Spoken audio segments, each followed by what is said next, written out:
On a silent afternoon in the town's library, a little boy's heart beats like a drum. He stood in front of the bookshelf, clutching a battered adventure novel in his hands, his eyes shining with fear and determination. This book was his secret and his salvation.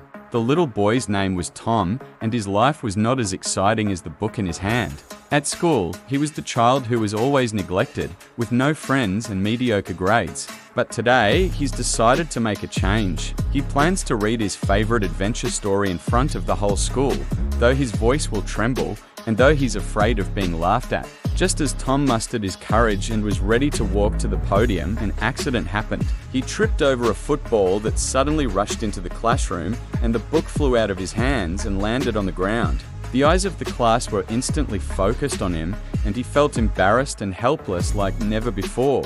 Just then, however, a voice broke the silence. "Hey Tom, that book looks interesting. Can you lend it to me?" It was the most popular girl in the class, Amy, who spoke. Her smile was as warm as the sun, and her request as warm as the spring breeze. Tom was stunned and then nodded slowly. From that day on, Amy became his first friend. She encouraged him, supported him, and even prepared with him for the reading session. Tom found that his voice did not tremble as he had imagined, and his story was able to engage the audience. On the day of the reading session, Tom stood on the stage, his voice clear and firm. He told a story of courage and friendship that belonged not only to the adventurer in the book, but also to himself. When he finished reading with thunderous applause, he knew that he had earned respect and friendship.